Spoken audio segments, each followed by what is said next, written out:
Praise the Lord, hallelujah. परमेश्वर का धन्यवाद देते हैं आज के सुंदर सुनहरे समय के लिए। एक बार फिर से परमेश्वर ने मौका दिया है ताकि हम परमेश्वर के वचन के ऊपर चिंतन मनन कर सकें। और आज मैं आप लोगों के सामने परमेश्वर के पवित्र वचन में से पढ़ूंगा। मत्ती रचित सुसमाचार इसका 9वां अध्याय इसकी 14 आयत से लेकर 17 आयत तक। यहाँ पर वचन में इस तरह से लिखा है, मत्ती की अंजील 9 अध्याय 14 से 17 तक। यहाँ पर इस तरह से लिखा है, तब यूहन्ना के चेलों ने उसके पास आकर कहा, क्या कारण है कि हम और फरीसी इतना उपवास करते हैं पर तेरे चेले उपवास नहीं करते? यीशु ने उनसे कहा, क्या बराती जब तक दूल्हा उनके साथ है शोक कर सकते हैं? पर वे दिन आएंगे जब दूल्हा उनसे अलग किया जाएगा, उस समय वे उपवास करेंगे। कोरे कपड़े का पैबंद पुराने वस्त्र पर कोई नहीं लगाता, क्योंकि वह पैबंद उस वस्त्र से कुछ और खींच लेता है, और लोग नया दाखरस पुरानी मशकों में नहीं भरते, क्योंकि ऐसा करने से मशकें फट जाती हैं और दाखरस बह जाता है और मशकें नष्ट हो जाती हैं। परंतु नया दाखरस नई मशकों में भरते हैं और वे दोनों बचे रहते हैं। परमेश्वर अपने पवित्र वचन के द्वारा आज हमें सिखाने की कोशिश करते हैं उपवास के बारे में, कि रियल उपवास है क्या, क्रिश्चियनिटी में रियल उपवास है क्या। उपवास का अर्थ है एक निश्चित समय के लिए भूखा और प्यासा रहकर परमेश्वर की हुजूरी में समय गुजारना। हालेलुया। एक निश्चित समय के लिए भूखा प्यासा रहकर परमेश्वर की हुजूरी में समय व्यतीत करना, वो उपवास है। और इसी तरह से परमेश्वर ने यहूदी लोगों को सिखाया था। और जब हम परमेश्वर के वचन में देखते हैं लेवी व्यवस्था उसका 23वां अध्याय उसकी 27 आयत से आगे पढ़ते हैं, तो यहां पर हम देखते हैं परमेश्वर इस्राएलियों से कहता है कि 7वें महीने के 10वें दिन को तुम प्रायश्चित का दिन मानना। और परमेश्वर कहता है उस दिन तुम अपने अपने जीव को दुख देना, यानी कि ना कुछ खाना और ना ही कुछ पीना। और परमेश्वर कहता है कि कोई भी मनुष्य उस दिन किसी भी प्रकार का कामकाज ना करे। यानी कि परमेश्वर इन लोगों से चाहता था कि ये लोग इस उपवास को माने। ये उपवास सिर्फ एक मनुष्य के लिए नहीं था, बल्कि ये उपवास पूरी पीढ़ी के लिए था, तमाम यहूदी लोगों के लिए था। तमाम यहूदी लोगों के जितने भी लोग थे, छोटे से लेकर बड़े तक, और तमाम औरतों के लिए, सभी के लिए ये उपवास था। और परमेश्वर कहता है ये तुम्हारी पीढ़ी पीढ़ी में, तुम्हारे घराने में सदा की विधि ठहरे। परमेश्वर ने यहूदी लोगों के लिए एक दिन ठहराया था। और परमेश्वर कहता है कि 9वें दिन की सांझ से लेकर दूसरी सांझ तक, यानी कि 24 घंटे का तुम्हारा उपवास होना चाहिए। परमेश्वर इस्राएली लोगों को कहता है कि इस तरह से तुम्हें उपवास रखना है। और जैसे जैसे समय गुजरता गया, हम वचन में देखते हैं कि उपवास की जो संख्या है वो बढ़ती चली गई। यहां पर परमेश्वर ने एक दिन के उपवास की बात की है कि वर्ष में एक बार उपवास रखना, लेकिन जकरिया की पुस्तक देते हैं 7वें अध्याय की 5वीं आयत में, तो वहां पर हम देखते हैं कि ये लोग हफ्ते में साल में 2 बार उपवास करने लगे, 5वें और 7वें महीने में। और यदि हम 8वें अध्याय की बात करें, जकरिया की पुस्तक 8वां अध्याय इसकी 19वें आयत में पढ़े, तो वहां पर ये लोग एक वर्ष में 4 बार उपवास करने लगे। 4थे महीने, 5वें महीने, 7वें महीने और 10वें महीने, साल में 4 बार उपवास करने लगे। और हम वचन में देखते हैं कि पुराने अहदनामे में, पुराने नियम में इनके उपवासों की संख्या अलग अलग समय में बढ़ती चली गई और घटती चली गई। दाऊद ने अपने बेटे के लिए 7 दिन के उपवास रखे, एस्तर ने 3 दिन के, पूरे समाज के साथ मिलकर उपवास रखे। जब हम दानियेल की बात करते हैं तो दानियेल ने 21 दिन के उपवास रखे, मूसा ने, एलिया ने 40 दिन के। और यदि प्रभु यीशु मसीह की बात करें तो खुद प्रभु यीशु मसीह ने भी 40 दिन के उपवास रखे। और यदि हम नए नियम की बात करते हैं तो नए नियम में हम देखते हैं कि यूहन्ना के चेले प्रभु यीशु मसीह के पास आकर कहते हैं कि क्या कारण है हम और फरीसी इतना उपवास करते हैं परंतु तेरे चेले उपवास नहीं करते। यदि हम बाइबल को ध्यान से पढ़ें तो बाइबल में कहीं भी ऐसा कोई भी रेफरेंस हमें देखने को नहीं मिलता है कि प्रभु यीशु मसीह के इस संसार में रहते हुए प्रभु यीशु मसीह के चेलों ने उपवास किया हो। नहीं, कहीं भी कोई भी रेफरेंस इसका नहीं मिलता है। यानी कि इसका मतलब यह है कि यूहन्ना के चेले सही कह रहे थे। वो प्रभु यीशु मसीह के पास आते हैं और आकर कहते हैं कि क्या कारण है हम और फरीसी लोग उपवास करते हैं लेकिन तेरे चेले उपवास नहीं करते। प्रभु यीशु मसीह कहते हैं कि क्या भराती जब तक दूल्हा उनके साथ है शोक कर सकते हैं या वो मातम कर सकते हैं, दुख जाहिर कर सकते हैं जब तक दूल्हा उनके साथ है। यदि हम इन यहूदियों की बात करें, पुराने अहदनामे की बात करें, पुराने नियम की बात करें, तो वहां पर हम देखते हैं ये जो लोग उपवास करते थे इनके उपवास में लोक दिखावा बहुत ज्यादा था। ये लोग उपवास करते थे, बाल बिखेर लेते थे, सर के ऊपर राख डालते थे, टाट ओढ़ लेते थे, राख के ऊपर बैठ जाते थे, कपड़े फाड़ लेते थे, मातम करते थे, दर्शाते थे कि हमने उपवास रखा है। और यदि हम योएल की पुस्तक इसका दूसरा अध्याय इसकी 13वीं आयत पढ़े तो यहां पर परमेश्वर का वचन कहता है, अपने वस्त्र नहीं अपने मन को फाड़कर अपने परमेश्वर यहोवा की ओर फिरो। हालेलुया।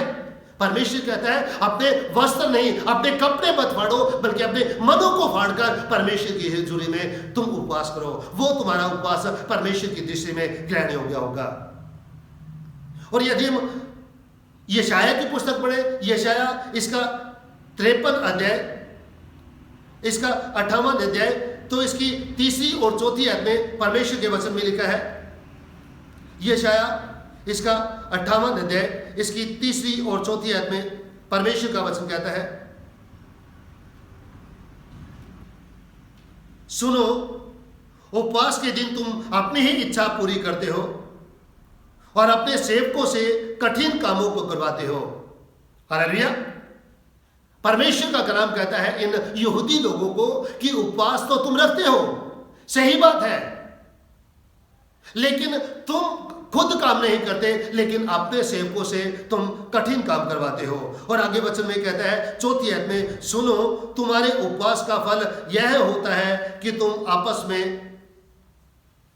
लड़ते और झगड़ते और दुष्टता के घूंसे मारते हो। जैसा उपवास तुम आजकल रखते हो उससे तुम्हारी प्रार्थना ऊपर सुनाई नहीं देगी। हालेलुया। उपवास तो तुम रखते हो लेकिन तुम्हारे उपवास में क्या है? तुम्हारे उपवास में लड़ाई है, झगड़े हैं और तुम्हारे उपवास में दुष्टता भरी हुई है। इस तरह का तुम उपवास रखते हो। और परमेश्वर का वचन कहता है इसी कारण तुम्हारा उपवास परमेश्वर की दृष्टि में ग्रहण योग्य नहीं होगा। और साथ ही साथ इनके उपवास में और भी बहुत सारे नियम आ गए थे, नए नियम इन्होंने ऐड कर लिए थे, जिसमें बाल बिखेर लेते थे, सर के ऊपर राख डाल लेते थे और वचन में लिखा है ये टाट ओढ़ लेते थे, राख के ऊपर बैठ जाते थे, कपड़े फाड़ लेते थे। यानी कि ये लोग दिखावा ज्यादा करते थे। और इस उपवास का प्रभु यीशु मसीह विरोध करते हैं। प्रभु यीशु मसीह कहते हैं कि जब तक दूल्हा बरातियों के साथ है तब तक वो उपवास नहीं करेंगे, लेकिन एक समय ऐसा आएगा जब दूल्हा बरातियों से अलग किया जाएगा, उस समय ये लोग उपवास करेंगे। और जब हम मत्ती की इंजील इसका 9वां अध्याय इसकी 16वीं आयत के दूसरे हिस्से को पढ़े तो यहाँ पर प्रभु यीशु मसीह कहते हैं पर वे दिन आएंगे जब दूल्हा उनसे अलग किया जाएगा, उस समय ये लोग उपवास करेंगे। प्यारे चीजों, प्रभु यीशु मसीह कहना चाह रहे हैं कि जब तक मैं इनके साथ हूं, यानी कि दूल्हा, प्रभु यीशु मसीह अपने आप को दूल्हा संबोधित करने की कोशिश करें, दूल्हा बताने की कोशिश करें कि यानी कि जब तक मैं इनके साथ हूं, जब तक दूल्हा इन बरातियों के साथ है, ये उपवास नहीं करेंगे। लेकिन एक ऐसा समय आएगा जब ये लोग उपवास करेंगे जिस समय दूल्हा इनसे अलग किया जाएगा। उस समय ये लोग उपवास करेंगे। उपवास में आखिर हम करते क्या हैं? जब हम उपवास रखते हैं, उपवास करते हैं, उस उपवास में हम करते क्या हैं? क्यों करते हैं हम उपवास?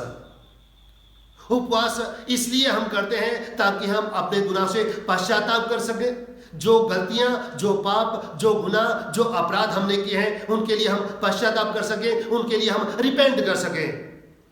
और साथ ही साथ उपवास हम इसलिए भी करते हैं ताकि हम परमेश्वर की नजदीकी में आ सकें, परमेश्वर के साथ एक नजदीकी संबंध बना सके, क्लोज रिलेशन बना सके हम परमेश्वर के साथ। इसलिए भी हम उपवास रखते हैं। और यदि हम इसलिए उपवास रखते हैं कि हम परमेश्वर के साथ नजदीकी संबंध बना सके, तो यदि परमेश्वर खुद आ जाए मनुष्य के पास, जो परमेश्वर के साथ एक नजदीकी संबंध बनाने की कोशिश कर रहा है, यदि खुद परमेश्वर उसके पास आ जाए, तो क्या हमें उपवास रखने की आवश्यकता है? शायद नहीं। और यहां पर ऐसा ही है, जो खुद सृष्टि का रचने वाला है, खुद सृष्टि को बनाने वाला है, परमेश्वर है, जो मानव रूप धारण करके इस संसार में आया, वो शिष्यों के साथ रह रहा है।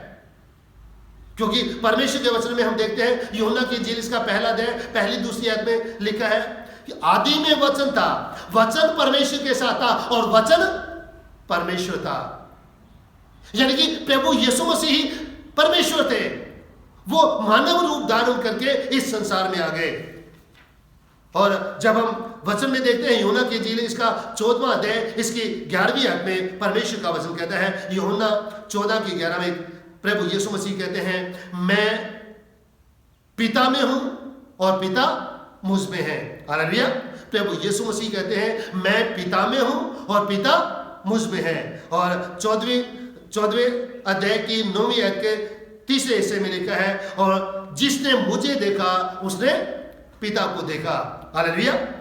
प्रभु यीशु मसीह कहते हैं, मैं पिता में हूं और पिता मुझ में है, और जिसने मुझे देखा उसने पिता को देखा, क्योंकि मैं और पिता एक हैं।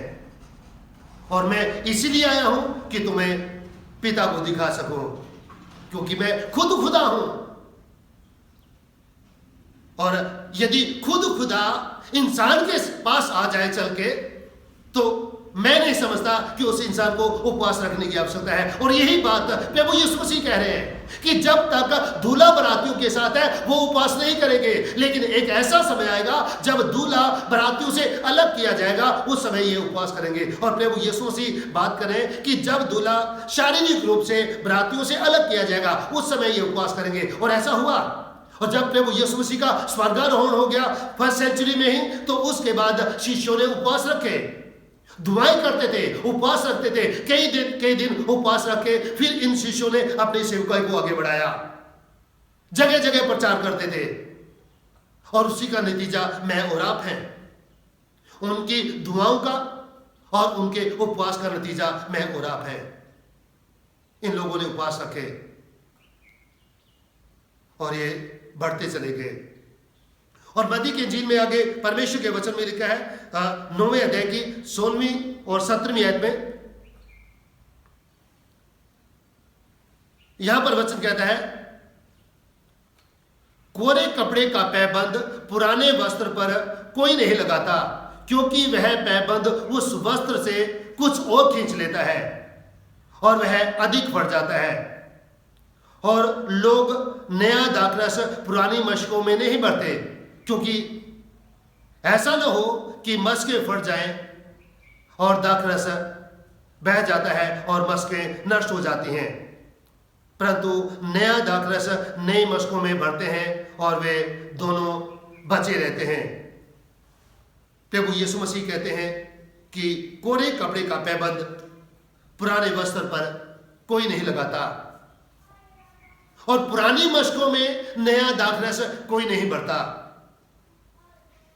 और प्रभु यीशु मसीह ये कहने की कोशिश कर रहे हैं कि मैं पुराने कपड़े पर नया पैबंद लगाने के लिए नहीं आया हूं, और ना ही मैं इसलिए आया हूं कि पुरानी मशकों में नया दाखरस भरूं, बल्कि प्रभु यीशु मसीह कहते हैं मैं नया दाखरस नई मशकों में भरने के लिए आया हूं। यानी कि जो नए नियम के लोग हैं, जो यीशु मसीह के समय के लोग हैं, उन लोगों के बीच में मैं नई शिक्षा देने के लिए आया हूं। जो पुरानी शिक्षा है, उपवास की जो पुरानी शिक्षा है, वो उसी शिक्षा को मैं कंटिन्यूएशन में करने के लिए नहीं आया हूं, या उसी में कुछ और मिलाकर बताने के लिए नहीं आया हूं। मैं इन लोगों को उपवास की नई शिक्षा देने के लिए आया हूं। जैसा तुम उपवास कर रहे हो वो शिक्षा नहीं, मैं इन लोगों को एक नई शिक्षा देने के लिए आया हूं। प्रभु यीशु मसीह ये बताने की कोशिश कर रहे हैं यहां पर। यहूदी लोगों को उपवास दिए गए और उन्हें बताया गया तुम्हें इस तरह से उपवास रखना है, लेकिन इन लोगों के उपवास में लोग दिखावा ज्यादा आ गया, दिखावा ज्यादा करने लगे। और यूहन्ना के चेले भी ऐसे ही करते थे, फरीसी भी ऐसे ही करते थे, लोग दिखावा ज्यादा करते थे। और यूहन्ना के चेले प्रभु यीशु मसीह को आकर कहते हैं कि क्या कारण है कि हम तो उपवास करते हैं और फरीसी भी उपवास करते हैं, परंतु तेरे चेले उपवास नहीं करते। यूहन्ना के चेले कितना उपवास करते थे? वचन बताता है अक्सर वो उपवास करते थे, और फरीसी सप्ताह में 2 बार उपवास करते थे। लेकिन उन उपवासों में लोग दिखावा होता था, और प्रभु यीशु मसीह ऐसे उपवास का विरोध करते हैं। और प्रभु यीशु मसीह बताते हैं कि उपवास कैसे रखना है। यदि हम मत्ती की इंजील पढ़े तो मत्ती की इंजील में परमेश्वर का वचन हमें बताता है। मत्ती की इंजील इसका 6वां अध्याय, इसकी 16, 17 और 18 आयत को पढ़े तो प्रभु यीशु मसीह बताते हैं कि उपवास कैसे करना है। ये जो अभी तक हमने देखा, ये पुराने नियम में लोग ऐसे करते थे, लोग दिखावा ज्यादा करते थे। लेकिन प्रभु यीशु मसीह कैसे बताते हैं उपवास करने के लिए? प्रभु यीशु मसीह कहते हैं जब तुम उपवास करो तो कपटियों के समान तुम्हारे मुंह पर उदासी न छाई रहे। अपने शिष्यों को कह रहे हैं, विश्वासी लोगों को कह रहे हैं कि जब तुम उपवास करो तो तुम्हारे मुंह पर कपटियों के समान, हिपोक्रेट्स के समान, पाखंडियों के समान तुम्हारे मुंह पर उदासी न छाई रहे। यदि प्रभु यीशु मसीह ये बात कह रहे हैं तो इसका मतलब उस समय लोग ऐसा करते थे, ऐसा उपवास करते थे, लोग दिखावा ज्यादा करते थे। और प्रभु यीशु मसीह कहते हैं कि तुम्हारे मुंह पर उदासी न छाई रहे, क्योंकि वे अपना मुंह बनाए रहते हैं ताकि लोग उन्हें उपवासी जाने। उपवास तो रखते थे वो, लेकिन अपना मुंह लटका कर रखते थे, मुंह बनाए रहते थे ताकि लोग उनको उपवासी जाने। प्रभु यीशु मसीह कहते हैं परंतु जब तुम उपवास करे तो अपने सर पर तेल मल और मुंह धो। यानी कि प्रभु यीशु मसीह सिखाना चाह रहे हैं, बता रहे हैं कि जब तुम उपवास करे, नहाओ धो, फ्रेश हो अच्छी तरह और बाल बनाओ, ताकि आगे वचन में लिखा है ताकि लोग नहीं परंतु तेरा पिता जो गुप्त में तुझे देखता है, इस दशा में तेरा पिता जो गुप्त में देखता है तुझे प्रतिफल दे। प्रभु यीशु मसीह सिखाने की कोशिश करें ताकि लोग नहीं परंतु तेरा पिता जो गुप्त में देखता है तुझे उपवासी जाने, और इस दशा में तेरा पिता जो गुप्त में देखता है तुझे इसका प्रतिफल देगा। प्रभु यीशु मसीह यहां पर बता रहे हैं कि किस तरह से उपवास करना है। यहूदी लोग कैसे करते थे? लोग दिखावा ज्यादा करते थे। और यदि हम मत्ती की इंजील इसका 6वां अध्याय पहली आयत पढ़े तो वहां पर लिखा है, वचन में लिखा है सावधान रहो, तुम मनुष्यों को दिखाने के लिए अपने धर्म के काम ना करो, नहीं तो तुम अपने स्वर्गीय पिता से कुछ भी फल नहीं पाओगे। सावधान रहो, तुम लोगों को दिखाने के लिए अपने धर्म के काम ना करो। इसलिए प्रभु यीशु मसीह कह रहे हैं क्योंकि ये लोग करते थे, इनके उपवास में ये सारी चीजें होती थी, और इसलिए प्रभु यीशु मसीह ऐसे उपवास का विरोध करते हैं। और प्रभु यीशु मसीह कहते हैं जब तक दूल्हा बरातियों के साथ है उस समय तक ये उपवास नहीं करेंगे, लेकिन उसके बाद ये लोग उपवास करेंगे। और प्यारे जीजों, हम वचन में देखते हैं कि इन शिष्यों ने उपवास रखे, बहुत उपवास रखे, और साथ ही साथ परमेश्वर का वचन हमें उपवास के बारे में सिखाना चाह रहा है कि हमारे उपवास में और क्या होना चाहिए। यदि हम यशायाह की पुस्तक इसका 58 चैप्टर पढ़े तो यहां पर वचन में लिखा है, यशायाह 58, यहां पर वचन में लिखा है 7वीं और 8वीं आयत में, क्या वह यह नहीं कि अपनी रोटी भूखों को बांट देना, अनाथ और मारे मारे फिरते हुओं को अपने घर ले आना, किसी को नंगा देखकर वस्त्र पहनाना और अपने जाति भाइयों से अपने आप को ना छिपाना। प्रभु यीशु मसीह कह रहे हैं कि क्या उपवास ये नहीं है कि किसी को भूखा देखकर उसे खाना खिलाना, किसी को नंगा देखकर उसे वस्त्र पहनाना, उसकी जरूरतों को पूरा करना, किसी को अनाथ देखकर उसकी जरूरत को पूरा करना, किसी को परदेसी देखकर, बेसहारा देखकर उसका सहारा बनना। क्या उपवास यह नहीं है?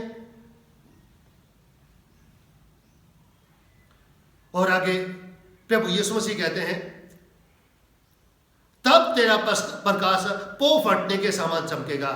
फिर परमेश्वर कहते हैं तेरा प्रकाश, यदि तू ऐसे उपवास करेगा तो तेरे उपवास में ये सारी चीजें होंगी। जिस दिन तुमने उपवास रखा है, जिस दिन का तुमने उपवास किया है, उस दिन की अपनी रोटी तुम जरूरतमंदों को दो। जो जरूरतमंद है उनकी नीड को पूरा करो, उनकी आवश्यकताओं को पूरा करो। जो जरूरतमंद है उनकी जरूरतों को पूरा करो। किसी को नंगा देखकर उसे वस्त्र पहनाओ, उसकी सहायता करो, उसकी मदद करो। और फिर परमेश्वर का वचन कहता है 8वीं आयत में, तब तेरा प्रकाश पो फटने के समान चमकेगा और तुम शीघ्र चंगा हो जाएगा। यदि तुम, वचन कहता है, यदि तुम इस तरह से उपवास रखोगे तो परमेश्वर का वचन कहता है तब तेरा प्रकाश पो फटने के समान चमकेगा और तुम शीघ्र चंगा हो जाएगा और तेरा धर्म तेरे आगे आगे चलेगा, यहोवा का तेज तेरे पीछे तेरी रक्षा करता चलेगा। और आगे 9वीं आयत को पढ़े तो 9वीं आयत में लिखा है, तब तू पुकारेगा और यहोवा उत्तर देगा, तू दुहाई देगा और वह कहेगा मैं यहां हूं। उपवास में हम अक्सर करते क्या है? उपवास में हम खुदा को पुकारते हैं कि परमेश्वर हमारी ये समस्या है, हमारे घर में ये तकलीफ है, हमारे जीवन में ये समस्या है, इन समस्याओं को दूर कर। परमेश्वर का वचन कहता है कि जब तू पुकारेगा तो यहोवा उत्तर देगा। वो कहेगा बोल मेरे बेटे, बोल मेरी बेटी, तुझे क्या समस्या है? और परमेश्वर हमारे बोलते ही उसका जवाब देगा और कहेगा बोल मेरे बेटे मैं यहां हूं। और यही प्रभु यीशु मसीह हमें सिखाने की कोशिश कर रहे हैं, यही परमेश्वर हमें सिखाने की कोशिश कर रहे हैं कि हमारे उपवास में ये सारी चीजें होनी चाहिए। लोग दिखावा नहीं होना चाहिए, ऐसा हमारा उपवास होना चाहिए कि हम गरीबों की जो जरूरतें हैं उनको पूरा करें, भूखे को खाना खिलाएं, नंगे को देकर वस्त्र पहनाएं, परदेसी को देकर या अनाथ को देकर, बेसहारा को देकर उसकी जरूरतों को पूरा करें। ऐसा उपवास परमेश्वर मुझसे और आपसे चाहते हैं। फिर परमेश्वर कहता है फिर तू परमेश्वर को पुकारेगा और परमेश्वर उत्तर देगा, तू दुहाई देगा और परमेश्वर कहेगा मैं यहां हूं। प्यारे जीजों, परमेश्वर चाहता है हमारे उपवास में ये सारी चीजें हों।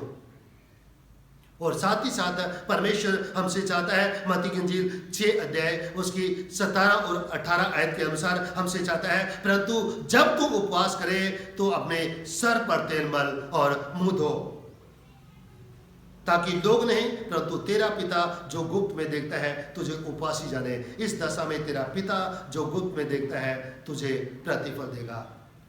परमेश्वर हमें सिखाने की कोशिश करते हैं कि जब तुम उपवास करो तो इन बातों को मद्देनजर रखो, इन बातों को ध्यान में रखो। नहाओ, धो, फ्रेश हो और अच्छी तरह कपड़े पहनो, अच्छी तरह बाल बनाकर रखो, ताकि लोग तुम्हें उपवास न जाने परंतु तुम्हारा पिता जो गुप्त में देखता है तुम्हें उपवासी जाने। तब तुम्हारा पिता जो गुप्त में देखता है तुम्हें उसका प्रतिफल देगा। ऐसे परमेश्वर हमसे चाहते हैं, ऐसे प्रभु यीशु मसीह हमसे चाहते हैं कि हम उपवास करें। प्रभु यीशु मसीह कहते हैं जब तू उपवास करे, कब उपवास करना है, कब हमें उपवास करना है? हमें तब उपवास करना है जब हमें परमेश्वर की नजदीकी में आना है, या जब हम परमेश्वर की नजदीकी में जब हमारे जीवन में दुख है, तकलीफें हैं, बीमारियां हैं, परेशानियां हैं, समस्या हैं, हमें लगता है हम परमेश्वर से दूर हो गए हैं और हमें परमेश्वर की नजदीकी की आवश्यकता है, तो उस समय हमें उपवास रखकर परमेश्वर की नजदीकी में आने की आवश्यकता है। प्यारे चीजों, यदि हम आत्मिक रूप से देखें, अक्सर हम बात करते हैं कि परमेश्वर हर जगह मौजूद है, परमेश्वर हर जगह विद्यमान है।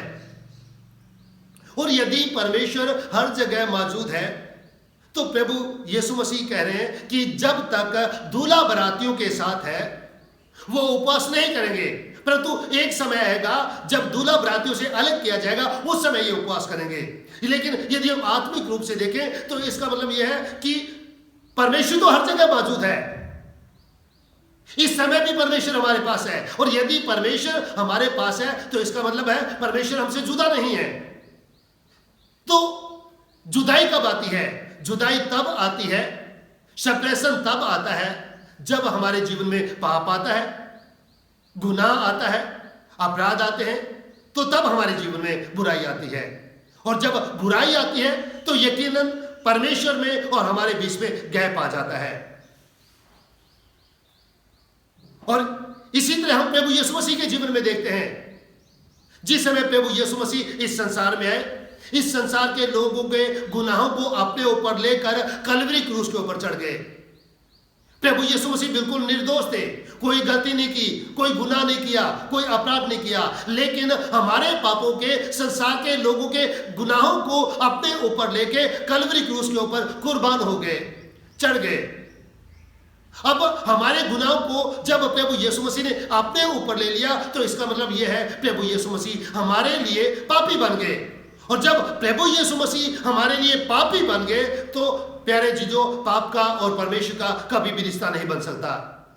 तो ऐसी कंडीशन में, ऐसी स्थिति में जब प्रभु यीशु मसीह सारे संसार के गुनाहों को उठाए हुए कलवरी क्रूस के ऊपर चढ़े हुए थे, तो ऐसी स्थिति में परमेश्वर ने भी प्रभु यीशु मसीह को छोड़ दिया। और मत्ती की इंजील इसका 17वां अध्याय पढ़े तो इसकी 40 आयत में हम देखते हैं कि प्रभु यीशु मसीह कहते हैं, हे मेरे परमेश्वर, तूने मुझे क्यों छोड़ दिया। जो प्रभु यीशु मसीह कलवरी क्रूस के ऊपर कलमा बोलते हैं, हे मेरे परमेश्वर, तूने मुझे क्यों छोड़ दिया। प्रभु यीशु मसीह को इस बात का एहसास हुआ कि मेरे परमेश्वर ने भी इस समय मुझे छोड़ दिया है। क्यों छोड़ दिया है? क्योंकि प्रभु यीशु मसीह तमाम संसार के लोगों के गुनाहों को उठाए हुए थे। और मैंने बताया कि पाप का और परमेश्वर का कभी भी रिश्ता नहीं बन सकता है, जुदाई आ गई पाप की वजह से। और प्यारे चीजों, इसीलिए प्रभु यीशु मसीह इस संसार में आए ताकि हमारा परमेश्वर के साथ मेल मिलाप करवा सकें। प्यारे चीजों, परमेश्वर अपने कलाम के द्वारा हमें सिखाने की कोशिश करते हैं, हमें समझाने की कोशिश करते हैं कि इन उपवास के दिनों में जब हम गुनाह में पड़ जाते हैं, अपराध में पड़ जाते हैं, तो उस समय हमें उपवास करने की आवश्यकता है, परमेश्वर के साथ नजदीकी संबंध बनाने की आवश्यकता है, ताकि परमेश्वर हमारे ऊपर सामर्थ्य उड़ेले और हम अपने लिए और दूसरों के लिए बरकत का बायस बन सकें। परमेश्वर इन वचनों के द्वारा हम सभी को बहुत ऐसे आशीषें दे, बरकतें दे। आमीन। प्रार्थना करेंगे। निहायत मेहरबान खुदा, तेरा धन्यवाद देते हैं आज के सुंदर सुनहरे समय के लिए, तेरा धन्यवाद देते हैं तेरे वचन के लिए, जो भी तेरे पवित्र वचन में से यहाँ बताया गया है, समझाया गया है, सिखाया गया है। आज का तेरा पवित्र वचन हम सभी के जीवन में बहुत ऐसे आशीष और भक्ति लेकर आने वाला उसके मांगते दुआ तेरे बेटे हमारे प्रभु यीशु मसीह के मधुर और मीठे नाम से सुनो ग्रहण कर। आमीन।